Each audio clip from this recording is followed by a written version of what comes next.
Vomit ಬಂದಾಗ ಅನಿಸ್ತಾ ಇರುತ್ತೆ. ಕೆಲವರಿಗೆ ವಾಮಿಟು ಸಹ ಆಗುತ್ತೆ. ವಾಮಿಟ್ ಆದಮೇಲೆ ಪಿತ್ತ ಹೊರಗಡೆ ಬಿದ್ಮೇಲೆ ಅವ್ರಿಗೆ ಒಂದು ಸ್ವಲ್ಪ ರಿಲೀಫ್ ಅಂತ ಅನಿಸುತ್ತೆ. ಎರಡು ಸೈಡ್ ತುಂಬ ನೋವು ಬರ್ತಾ ಇರುತ್ತೆ. ಕೆಲವೊಬ್ಬರಿಗೆ ಒಂದು ಸೈಡ್ ಅರ್ಧ ತಲೆನೋವು ಮಾತ್ರ ಬರ್ತಾ ಇರುತ್ತೆ. ಹಿಂದೆ ಮುಂದೆಲ್ಲ ಸಿಕ್ಕಾಪಟ್ಟೆ ಪೇಯ್ನ್ ಆಗ್ತಾ ಇರುತ್ತೆ. ಕೆಲವರಿಗೆ ಕಣ್ಣೆಲ್ಲ ನೋವು ಬರ್ತಾ ಇರುತ್ತೆ. ಕಣ್ಣುಗುಡ್ಡೆ ಅಂತೂ ತುಂಬ ಪೇಯ್ನ್ ಆಗ್ತಾ ಇರುತ್ತೆ. ಕಣ್ಣು ಬಿಟ್ಟು ಏನೂ ಬೆಳಕು ನೋಡಬೇಕು ಅಂತ ಅನಿಸೋದಿಲ್ಲ. ಕತ್ತಲಲ್ಲಿ ಹೋಗ್ಬಿಟ್ಟು ಮಲಗಬೇಕು ಅಂತ ಅನಿಸುತ್ತೆ. ಯಾರು ಮಾತಾಡಿದರೂ ಕೂಡ ಮಾತಾಡಬೇಕು ಅಂತ ಒಂದು ಇಂಟ್ರೆಸ್ಟ್ ಸಹ ಇರಲ್ಲ. ಆ ಥರ ಇರಿಟೇಟ್ ಆಗ್ತಾ ಇರುತ್ತೆ. ಯಾರಾರ ಮಾತಾಡ್ಸಿದ್ರೆ ಅಥವಾ ಸೌಂಡ್ ಕೇಳಿದರೆ ಇರಿಟೇಟ್ ಆಗ್ತಾ ಇರುತ್ತೆ. ಹೋಗಿ ಮಲಗಬೇಕು ಅಂತ ಅನಿಸ್ತಿರುತ್ತೆ. ಆ ಥರ ಫೀಲ್ ಆಗ್ತಾ ಇರುತ್ತೆ. ಮತ್ತು ಕೆಲವೊಬ್ಬರಿಗೆ ತಕ್ಷಣ ವಾಮಿಟ್ ಆದಮೇಲೆ ಒಂದು ಸ್ವಲ್ಪ ರಿಲೀಫ್ ಅನಿಸುತ್ತೆ. ಕೆಲವೊಬ್ಬರಿಗೆ ಒಂದು 5 to 6 ಅವರು ಮಲಗಿ ಎದ್ದ ಮೇಲೆ ಸ್ವಲ್ಪ ರಿಲೀಫ್ ಅಂತ ಅನಿಸುತ್ತೆ. ಈ ಥರ ಎಲ್ಲ ಸಿಂಪ್ಟಮ್ಸ್ ಆಗ್ತಾ ಇರುತ್ತೆ. ಈ ಥರ ಎಲ್ಲ ಸಿಂಪ್ಟಮ್ಸ್ ಆಗೋದಕ್ಕೆ ಮೈಗ್ರೇನ್ ಅಂತ ಹೇಳ್ತೀವಿ. Hi hello friends, welcome to my channel. ಇವತ್ತಿನ ವಿಡಿಯೋದಲ್ಲಿ ನಾನು ಮೈಗ್ರೇನ್ ಬಗ್ಗೆ ತಿಳಿಸ್ಕೊಡ್ತೀನಿ. ಮೈಗ್ರೇನ್ ಏಕೆ ಬರುತ್ತೆ, ಮೈಗ್ರೇನ್ ಬರೋದಕ್ಕೆ ಮುಖ್ಯ ಕಾರಣ ಏನು ಅಂತ ಹೇಳ್ಕೊಡ್ತೀನಿ. ಹಾಗೆ ಮೈಗ್ರೇನ್ ಬರೋದಂಗೆ ನಾವು ತಡೆಗಟ್ಟಬೇಕು ಅಂದರೆ ಏನನ್ನು ಫಾಲೋ ಮಾಡಬೇಕು, ಒಂದು 10 ನಾನು ಪರಿಹಾರ ಹೇಳ್ತೀನಿ. ನೀವು ಇದಿಷ್ಟನ್ನು ಫಾಲೋ ಮಾಡಿದರೆ ಮೈಗ್ರೇನು ಬರೋದೇ ಇರೋಂಗೆ ನೀವು ತಡೆಗಟ್ಟಬೋದು. ಸೊ ಇವತ್ತಿನ ವಿಡಿಯೋ ತುಂಬಾ ಯೂಸ್ಫುಲ್ ಆಗಿದೆ. ವಿಡಿಯೋ ಸ್ಕಿಪ್ ಮಾಡಿದೆ ಫುಲ್ ವಿಡಿಯೋ ನೋಡಿ. ಹಾಗೆ ನನ್ನ ಚಾನಲ್ನ ಫಸ್ಟ್ ಟೈಮ್ ಯಾರು ವಿಸಿಟ್ ಮಾಡ್ತಿದ್ದಾರೆ ದಯವಿಟ್ಟು ಸಬ್ಸ್ಕ್ರೈಬ್ ಮಾಡ್ಕೊಳ್ಳಿ. ಸಬ್ಸ್ಕ್ರೈಬ್ ಮಾಡ್ಕೊಂಬಿಟ್ಟು ನನ್ನ ಚಾನಲ್ನ ವಾಚ್ ಮಾಡಿ. ನಿಮ್ಮ ಸಪೋರ್ಟ್ ನನಗೆ ತುಂಬಾ ಮುಖ್ಯ. ಸೊ ಬನ್ನಿ ಹಾಗಾದರೆ ವಿಡಿಯೋನ ಸ್ಟಾರ್ಟ್ ಮಾಡ್ತಾ ಹೋಗೋಣ. ಹಾರ್ಮೋನ್ಸಲ್ಲಿ ವೇರಿಯೇಷನ್ ಆದಾಗ ಜಾಸ್ತಿ ತಲೆನೋವು ಬರೋ ಚಾನ್ಸಸ್ ಜಾಸ್ತಿ ಇರುತ್ತೆ. ಇವಾಗ ಕೆಲವರಿಗೆ ಪೀರಿಯಡ್ಸ್ ಟೈಮಲ್ಲಿ ಜಾಸ್ತಿ ತಲೆನೋವು ಬರುತ್ತೆ. ಸೊ ಈ ಥರ ಹಾರ್ಮೋನ್ಸಲ್ಲಿ ವೇರಿಯೇಷನ್ ಆದಾಗ ತಲೆನೋವು ಬರುತ್ತೆ. ಮತ್ತು ಹವಾಮಾನ ಬದಲಾವಣೆ ಆದಾಗೂ ಕೂಡ ತಲೆನೋವು ಬರುತ್ತೆ. ಇವಾಗ ಕೆಲವೊಬ್ಬರಿಗೆ ಬೇಸಿಗೆ ಟೈಮಲ್ಲಂತೂ ತುಂಬ ತಲೆನೋವು ಬರುತ್ತೆ. ಇವಾಗ ವೀಕ್ಲಿ ಒಂದು 3 times ಅಂತೂ ಅವ್ರಿಗೆ ಬರುತ್ತೆ. ಯಾಕೆಂದರೆ ಬಿಸಿಲು ಜಾಸ್ತಿ ಇರುತ್ತಲ್ಲ, ಆ ಟೈಮಲ್ಲಿ ಅವರಿಗೆ ಜಾಸ್ತಿನೇ ತಲೆನೋವು ಜಾಸ್ತಿ ಆಗ್ತಾ ಹೋಗುತ್ತೆ. ಬಿಸಿಲು ನೋಡೋದಕ್ಕಾಗಲ್ಲ, ಆ ಥರ ತಲೆನೋವು ಜಾಸ್ತಿ ಆಗುತ್ತೆ. ಕೆಲವೊಬ್ಬರಿಗೆ ಜರ್ನಿ ಮಾಡಿದೆ ಇವಾಗ ಒಂದು ಪ್ಲೇಸಿಂದ ಇನ್ನೊಂದು ಪ್ಲೇಸಿಗೆ ಹೋದಾಗ ಹೊರಗಡೆ ಹೋದರೆ ಆಗೋದೇ ಇಲ್ಲ. ಕೆಲವೊಬ್ಬರಿಗೆ ಮಾರ್ನಿಂಗ್ ಬೆಳಗ್ಗೆ ಮನೇಲಿದ್ದಾಗ ಚೆನ್ನಾಗಿರ್ತಾರೆ, ಆದರೆ ಹೊರಗಡೆ ಹೋಗಿ ಬಂದರೆ ಅವ್ರಿಗೆ ಆಗೋದಿಲ್ಲ. ವೆದರ್ ಇದರಿಂದ ಅವ್ರಿಗೆ ತಲೆನೋವು ಬರೋ ಚಾನ್ಸಸ್ ಇರುತ್ತೆ. ಮತ್ತು ಇನ್ನು ಮೂರನೇ ಕಾರಣ ಹೇಳಬೇಕು ಅಂದರೆ ಹೆಚ್ಚು ಸ್ಟ್ರೆಸ್ ತೊಗೊಂಡಾಗ, ಟೆನ್ಷನ್ ತೊಗೊಂಡಾಗ, ಮನಸ್ಸಲ್ಲಿ ಒತ್ತಡ ಜಾಸ್ತಿ ಆದಾಗ ಮೈಗ್ರೇನ್ ಬರೋ ಚಾನ್ಸಸ್ ಜಾಸ್ತಿ ಇರುತ್ತೆ. ಜಾಸ್ತಿ ಟೆನ್ಷನ್ನು ಮತ್ತು ಸ್ಟ್ರೆಸ್ಸು ತೊಗೊಂಡಾಗ ಇದು ತಲೆನೋವು ಬಂದೇ ಬರುತ್ತೆ. ನೆಕ್ಸ್ಟ್ ಹೇಳಬೇಕಂದ್ರೆ ಸರಿಯಾಗಿ ನಿದ್ದೆ ಮಾಡದೇ ಇದ್ದಾಗ, ಇವಾಗ ಕೆಲವೊಬ್ಬರಿಗೆ ನಿದ್ದೆ ಸರಿ ಆಗಿಲ್ಲ ಅಂದರೆ ಮೈಗ್ರೇನ್ ಬರೋ ಚಾನ್ಸಸ್ ಜಾಸ್ತಿನೇ ಇರುತ್ತೆ. ಸೊ ಅಂಥವರು ಸರಿಯಾಗಿ ನಿದ್ದೆ ಮಾಡಲೇಬೇಕಾಗುತ್ತೆ. ನೆಕ್ಸ್ಟು ಸಮಯಕ್ಕೆ ಸರಿಯಾಗಿ ಊಟ ಮಾಡಲಿಲ್ಲ ಅಂದರೆ ತಲೆನೋವು ಬರುತ್ತೆ, ಮೈಗ್ರೇನ್ ಬರುತ್ತೆ. ಇವಾಗ ಟೈಮಿಗೆ ಸರಿಯಾಗಿ ಊಟ ಮಾಡಿಲ್ಲ ಅಂದರೆ ಅಥವಾ ಖಾಲಿ ಹೊಟ್ಟೆಯಲ್ಲಿ ಮಲ್ಕೊಂಡಾಗ, ಊಟ ಮಾಡಿದೆ ಹಾಗೆ ಖಾಲಿ ಹೊಟ್ಟೆಯಲ್ಲಿ ಮಲ್ಕೊಂಡಾಗ ಅಸಿಡಿಟಿ ಜಾಸ್ತಿಯಾಗಿ ಇದು ತಲೆನೋವು ಬರೋ ಚಾನ್ಸಸ್ ಜಾಸ್ತಿ ಇರುತ್ತೆ. ಇಲ್ಲ ಅಂದರೆ ನೆಕ್ಸ್ಟು ಇವಾಗ ಮೊಬೈಲು ಜಾಸ್ತಿ ಯೂಸ್ ಮಾಡಿದರೆ, ಲ್ಯಾಪ್ಟಾಪ್ ಜಾಸ್ತಿ ಯೂಸ್ ಮಾಡಿದರೆ, ಕೆಲವೊಬ್ಬರಿಗೆಲ್ಲ ಈ ಸಿಸ್ಟಮಲ್ಲೇ ವರ್ಕ್ ಮಾಡ್ತಿರ್ತಾರಲ್ಲ ಅಂಥವ್ರು ಕಂಟಿನ್ಯೂ ಲ್ಯಾಪ್ಟಾಪ್ ನೋಡಲೇಬೇಕಾಗುತ್ತೆ. ಆಮೇಲೆ ಕೆಲವೊಬ್ಬರು ಮೊಬೈಲ್ ಜಾಸ್ತಿ ಬಳಕೆ ಮಾಡ್ತಿರ್ತೀರ, ಅಂಥವರು ಸ್ಕ್ರೀನ್ ನೋಡಿ ತಲೆನೋವು ಜಾಸ್ತಿ ಬರೋ ಚಾನ್ಸಸ್ ಜಾಸ್ತಿ ಇರುತ್ತೆ. ಇವಾಗ ಬ್ರೈನಿಗೆ ಇದಾಗಿ ಸ್ಟ್ರೆಸ್ ಆಗಿ ತಲೆನೋವು ಜಾಸ್ತಿ ಬರೋ ಚಾನ್ಸಸ್ ಇರುತ್ತೆ. ಮತ್ತು ವಾಟರ್ ಕಡಿಮೆ ಕುಡಿದ್ರೆ, ಇವಾಗ ನೀರೇನಾದ್ರು ನೀವು ಕಡಿಮೆ ಕುಡಿತಾ ಇದ್ರಿ ಅಂದರೆ, ಇವಾಗ ಜಾಸ್ತಿ ನೀರು ಕುಡಿಲಿಲ್ಲ ಅಂದರೆ, ಇವಾಗ ಬೇಸಿಗೆ ಟೈಮಲ್ವ ಇನ್ನೂ ಜಾಸ್ತಿ ನೀರು ಕುಡಿಬೇಕಾಗುತ್ತೆ. ನೀರೇನಾದ್ರು ನೀವು ಸರಿಯಾಗಿ ಕುಡಿಲಿಲ್ಲ ಅಂದರೆ ಆವಾಗ ತಲೆನೋವು ಬರೋ ಚಾನ್ಸಸ್ ಜಾಸ್ತಿ ಇರುತ್ತೆ. ಮತ್ತು ಜಾಸ್ತಿ ಸೌಂಡು ಮತ್ತು ಜಾಸ್ತಿ ಲೈಟು ಆ ಥರ ಅದು ಆಗೋದಿಲ್ಲ ಮೈಗ್ರೇನ್ ಇರೋರಿಗೆ.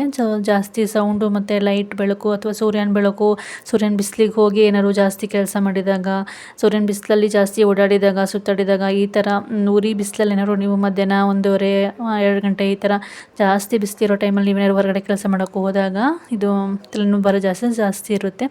ಮತ್ತು ಮಲಬದ್ಧತೆ ಸಮಸ್ಯೆ ಇರೋರಿಗಂತೂ ತಲೆನೋವು ಬಂದೇ ಬರುತ್ತೆ. ನಾನು ಲಾಸ್ಟ್ ವಿಡಿಯೋದಲ್ಲೇ ಹೇಳಿದ್ದೀನಿ ಮಲಬದ್ಧತೆ ಸಮಸ್ಯೆ ಇರೋರಿಗೆ ಮೈಗ್ರೇನ್ ಬರುತ್ತೆ ಅಂತೇಳಿ. ಸೊ ನಿಮಗೆ ಮೋಷನ್ ಸರಿಯಾಗಿ ಆಗಿಲ್ಲ ಅಂದರೆ ಮೈಗ್ರೇನ್ ಬರೋ ಚಾನ್ಸಸ್ಸು ತುಂಬಾ ಜಾಸ್ತಿ ಇದೆ. ಸೊ ಇದನ್ನು ಹೇಗೆ ಮಲಬದ್ಧತೆ ಸಮಸ್ಯೆನ ಹೇಗೆ ನಿವಾರಣೆ ಮಾಡ್ಕೊಳ್ಳೋದು ಅನ್ನೋದು ಅಷ್ಟೇ ನಾನು ಲಾಸ್ಟ್ ವಿಡಿಯೋದಲ್ಲಿ ತಿಳಿಸಿದ್ದೀನಿ. ನಿಮಗೆ ಏನಾದ್ರು ಮಾಹಿತಿ ಬೇಕಂದರೆ ಆ ವಿಡಿಯೋ ನೋಡಿದರೆ ಕಂಪ್ಲೀಟ್ ಮಾಹಿತಿ ನಿಮಗೆ ಸಿಗುತ್ತೆ.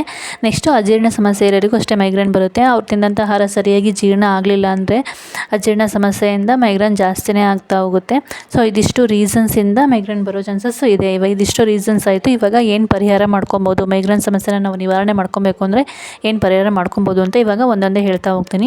ಅದರಲ್ಲಿ ಫಸ್ಟ್ನೇದು ಬಂದುಬಿಟ್ಟು ಒಣದ್ರಾಕ್ಷಿನ ಒಂದು 10-15 ಒಣದ್ರಾಕ್ಷಿನ ರಾತ್ರಿ ನೀರಲ್ಲಿ ನೆನೆಸಿಡಿ. ಸೊ ಬೆಳಗ್ಗೆ ಎದ್ದುಬಿಟ್ಟು ಅದನ್ನು ತಿಂತಾ ಬರೋದ್ರಿಂದ ನಮ್ಮ ದೇಹದಲ್ಲಿರುವ ಪಿತ್ತ ಕಡಿಮೆ ಆಗಿ ಮೈಗ್ರೇನ್ ಸಮಸ್ಯೆ ದೂರ ಆಗುತ್ತೆ. ಇದನ್ನು ಒಂದು 10 ವಾರನವರು ನೀವು ಮಾಡಬೇಕು. ಈ ಥರ ಒಂದು 10 ವಾರ ಮಾಡ್ತಾ ಬರೋದ್ರಿಂದ ನಮ್ಮ ದೇಹದಲ್ಲಿರುವ ಪಿತ್ತ ಎಲ್ಲ ಕಡಿಮೆ ಆಗಿ ನಮಗೆ ಮೈಗ್ರೇನ್ ಸಮಸ್ಯೆನೂ ಕೂಡ ನಿವಾರಣೆ ಆಗುತ್ತೆ. ನೆಕ್ಸ್ಟು 2ನೇ ಪರಿಹಾರ ಬಂದುಬಿಟ್ಟು ಹಸಿ ಶುಂಠಿಯನ್ನು ಜಜ್ಜಿಬಿಟ್ಟು ಆ ರಸವನ್ನು ನಮ್ಮ ಹಣೆಯ ಮೇಲೆ ಹಚ್ಕೊಳೋದ್ರಿಂದ ಇವಾಗ ಮೈಗ್ರೇನ್ ಬಂದಿತ್ತು ಅಂದರೆ ಆ ಟೈಮಲ್ಲಿ ಒಂದು ಸ್ವಲ್ಪ ನಮಗೆ ರಿಲೀಫ್ ಅನಿಸುತ್ತೆ, ಒಂದು ಸ್ವಲ್ಪ ಕಡಿಮೆ ಅಂತ ಅನಿಸುತ್ತೆ. ಸೊ ಇದು 2ನೇದು ಬಂದುಬಿಟ್ಟು. ನೆಕ್ಸ್ಟು 3ನೇದು ಬಂದುಬಿಟ್ಟು ಒಂದು ಗ್ಲಾಸ್ ನೀರಿಗೆ ಒಣಶುಂಠಿ ಪುಡಿಯನ್ನು ಮಿಕ್ಸ್ ಮಾಡಿಬಿಟ್ಟು ಅದನ್ನು ಕುಡಿಯೋದ್ರಿಂದನೂ ಕೂಡ ನಮಗೆ ಮೈಗ್ರೇನ್ ಸಮಸ್ಯೆ ಸ್ವಲ್ಪ ಕಮ್ಮಿ ಆಗುತ್ತೆ. ತುಂಬ ಮೈಗ್ರೇನ್ ಇದ್ದರೆ ತಡ್ಕೊಳಕ್ಕೆ ಆಗೋದಿಲ್ಲ, ಆ ಥರ ತುಂಬ ಪೇಯ್ನ್ ಆಗ್ತಾ ಇರುತ್ತೆ. ಆ ಟೈಮಲ್ಲಿ ಒಂದು ಗ್ಲಾಸ್ ನೀರಿಗೆ ಸ್ವಲ್ಪ ಒಣಶುಂಠಿ ಪುಡಿಯನ್ನು ಹಾಕ್ಕೊಳ್ಳಿ. ಅದನ್ನು ನೀಟಾಗಿ ಕಲಿಸ್ಬಿಟ್ಟು ಮಿಕ್ಸ್ ಮಾಡಿಬಿಟ್ಟು ಆ ನೀರನ್ನು ನೀವು ಕುಡಿಯಿರಿ. ಆವಾಗ ಒಂದು ಸ್ವಲ್ಪ ನಿಮಗೆ ರಿಲೀಫ್ ಅನಿಸುತ್ತೆ. ಇಲ್ಲ ಅಂದರೆ ಏನು ಮಾಡ್ಬೋದು ಅಂದರೆ ಇನ್ನೊಂದು 4ನೇದು ಏನಪ್ಪ ಅಂದರೆ ಎಣ್ಣೆನ ಸ್ವಲ್ಪ ಬಿಸಿ ಮಾಡ್ಕೊಳ್ಳಿ. ಕೊಬ್ಬರಿ ಎಣ್ಣೆನ ಒಂದು ಸ್ವಲ್ಪ ಬಿಸಿ ಮಾಡ್ಕೊಂಬಿಟ್ಟು ಅದನ್ನು ಒಂದು ಸ್ವಲ್ಪ ತಲೆಗೆ ಹಚ್ಕೊಳೋದ್ರಿಂದ ಒಂದು ಸ್ವಲ್ಪ ತಂಪಂತ ಅನಿಸುತ್ತೆ. ಅಥವಾ ಹರಳೆಣ್ಣೆ ಹಚ್ಕೊಂಡ್ರು ನೀವು ಇನ್ನೂ ಬೆಟರು. ಹರಳೆಣ್ಣೆ ಸಖತ್ತು ಕೂಲ್ ಅಲ್ವಾ, ಸೊ ಬಾಡಿ ಹೀಟ್ ಆಗಿರುತ್ತೆ, ಕಣ್ಣೆಲ್ಲ ಉರಿತಾ ಇರುತ್ತೆ ಅಲ್ವಾ, ಆ ಟೈಮಲ್ಲಿ ಆವಾಗ ಒಂದು ಸ್ವಲ್ಪ ಹರಳೆಣ್ಣೆನ ನೀವು ನೆತ್ತಿ ಮೇಲೆ ಹಾಕ್ಕೊಂಬಿಟ್ಟು ಚೆನ್ನಾಗಿ ಮಸಾಜ್ ಮಾಡಿಕೊಂಡ್ರೆ ನಿಮಗೆ ನಿದ್ದೆನೂ ಚೆನ್ನಾಗಿ ಬರುತ್ತೆ. ಇವಾಗ ಆಲ್ಮೋಸ್ಟ್ ಆಲ್ ಮೈಗ್ರೇನ್ ತಲೆನೋವು ಇದ್ದಾಗ ನಿದ್ದೆ ಬರೋದಿಲ್ಲ. ಸೊ ಆವಾಗ ಈ ಥರ ನೀವು ಎಣ್ಣೆ ಮಸಾಜ್ ಮಾಡ್ಕೊಳೋದ್ರಿಂದ ನಿಮಗೆ ನಿದ್ದೆ ಚೆನ್ನಾಗಿ ಬರುತ್ತೆ. ಆವಾಗ ತಲೆನೋವು ಸಹ ಸ್ವಲ್ಪ ಕಮ್ಮಿ ಆಗ್ತಾ ಹೋಗುತ್ತೆ. ಈ ಥರನೂ ಮಾಡ್ಕೊಬೋದು. ನೆಕ್ಸ್ಟ್ ಏನು ಮಾಡಬೇಕು ಅಂದರೆ ನೀವು ಜಾಸ್ತಿ ರೆಸ್ಟ್ ಮಾಡಬೇಕು. ಒಂದು ಕತ್ತಲೆ ಇರುವ ಕೋಣೆಯಲ್ಲಿ ಹೋಗಿಬಿಟ್ಟು ಮೈಗ್ರೇನ್ ತಲೆನೋವು ಬಂದಾಗ ಸ್ವಲ್ಪ ಕಂಟಿನ್ಯೂ ಒಂದು 5 to 6 hour ಈ ಥರ ಮಲಗಿ ಎದ್ದಾಗ ನಿಮಗೆ ತಲೆನೋವು ಕಮ್ಮಿ ಆಗ್ತಾ ಹೋಗುತ್ತೆ. ನೆಕ್ಸ್ಟು ಕಣ್ಣೆಲ್ಲ ತುಂಬ ಉರಿತಾ ಇರುತ್ತಲ್ವ, ಆವಾಗ ನೀವು ಒಂದು ಕಾಟನ್ ಬಟ್ಟೆನ ತೊಗೊಂಡ್ಬಿಟ್ಟು ನೀರಲ್ಲಿ ನೆನೆಸ್ಬಿಟ್ಟು ಆ ಕಾಟನ್ ಬಟ್ಟೆನ ಕಣ್ಣಿನ ಮೇಲೆ ಅಥವಾ ಹಣೆ ಮೇಲೆ ಹಾಕ್ಕೊಂಡು ಮಲಗಿರಿ. ಆವಾಗ ನಮ್ಮ ಬಾಡಿ ಹೀಟ್ ಆಗಿರುತ್ತಲ್ವ ಅದು ಕಮ್ಮಿ ಆಗ್ತಾ ಹೋಗುತ್ತೆ. ಸೊ ಕಣ್ಣು ಉರಿಯೋದೆಲ್ಲ ಕಮ್ಮಿ ಆಗಿಬಿಟ್ಟು ನಿದ್ದೆನೂ ಸಹ ಚೆನ್ನಾಗಿ ಬರುತ್ತೆ. ಮತ್ತು ನೀರನ್ನ ಜಾಸ್ತಿ ಕುಡೀರಿ.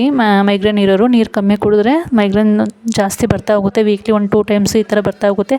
ಹಾಗಾಗಿ ನೀರು ಯಾವುದೇ ಕಾರಣಕ್ಕೂ ಕಮ್ಮಿ ಕುಡಿಯೋಕ್ಕೆ ಹೋಗಬೇಡಿ. ನೀರನ್ನ ಜಾಸ್ತಿ ಕುಡೀರಿ. ಟೈಮಿಗೆ ಸರಿಯಾಗಿ ಊಟ ಮಾಡಬೇಕು. ಜಾಸ್ತಿ ಮೈದಾ ಯೂಸ್ ಮಾಡಬೇಡಿ. ಮತ್ತು ಆಯಿಲ್ ಫುಡ್ ಜಾಸ್ತಿ ಯೂಸ್ ಮಾಡಬೇಡಿ. ಸ್ವೀಟು ಮತ್ತು ಬೇಕ್ರಿ ಐಟಮ್ಸು ಅದನ್ನೆಲ್ಲ ಅವಾಯ್ಡ್ ಮಾಡ್ತಾ ಬನ್ನಿ. ಅದೆಲ್ಲ ಸರಿಯಾಗಿ ಜೀರ್ಣ ಆಗೋದಿಲ್ಲ. ಆವಾಗ ನಮಗೆ ಮೈಗ್ರೇನ್ ಸಮಸ್ಯೆ ಸ್ಟಾರ್ಟ್ ಆಗ್ತಾ ಹೋಗುತ್ತೆ. ಮತ್ತು ಏನು ತಿನ್ನಬೇಕು ಅಂತ ಹೇಳೋದಾದರೆ ಜಾಸ್ತಿ ಸೊಪ್ಪು, ತರಕಾರಿ, ಹಣ್ಣು ಆ ಥರ ವಾಟರ್ ಮೆಲನ್ನ ಜಾಸ್ತಿ ತಿನ್ನಿ. ಸೊ ಕಲ್ಲಂಗಡಿ ಹಣ್ಣಲ್ಲಿ ನೀರಿನಂಶ ಜಾಸ್ತಿ ಇರುತ್ತಲ್ವ, ಇದು ಆರೋಗ್ಯಕ್ಕೆ ತುಂಬಾ ಒಳ್ಳೆಯದು. ಸರಿಯಾಗಿ ಜೀರ್ಣ ಆಗುತ್ತೆ. ಮತ್ತು ಬಾಳೆಹಣ್ಣನ್ನು ಜಾಸ್ತಿ ಯೂಸ್ ಮಾಡಿ. ಅದು ನಾವು ತಿಂದಂಥ ಆಹಾರವನ್ನು ಸರಿಯಾಗಿ ಜೀರ್ಣ ಮಾಡುತ್ತೆ. ಸೊ ಬಾಳೆಹಣ್ಣು ಕೂಡ ಮೈಗ್ರೇನ್ ಸಮಸ್ಯೆ ಇರೋರಿಗೆ ತುಂಬಾ ಒಳ್ಳೆಯದು.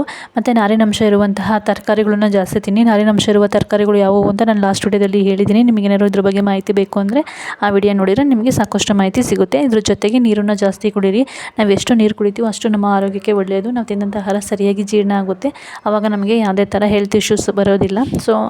ಸೊ ಇದಿಷ್ಟು ಇವತ್ತಿನ ಮಾಹಿತಿ ಐತೆ. ಐ ಹೋಪ್ ಇವತ್ತಿನ ವಿಡಿಯೋ ನಿಮಗೆಲ್ಲರಿಗೂ ಇಷ್ಟ ಆಯಿತು ಅಂತ ಅಂದ್ಕೊಳ್ತೀನಿ. ವಿಡಿಯೋ ಇಷ್ಟ ಆದರೆ ಪ್ಲೀಸ್ ಲೈಕ್ ಮಾಡಿ, ಶೇರ್ ಮಾಡಿ, ಹಾಗೆ ನನ್ನ ಚಾನಲ್ನ ಸಬ್ಸ್ಕ್ರೈಬ್ ಮಾಡ್ಕೊಳ್ಳಿ. Thanks for watching. Thank you so much.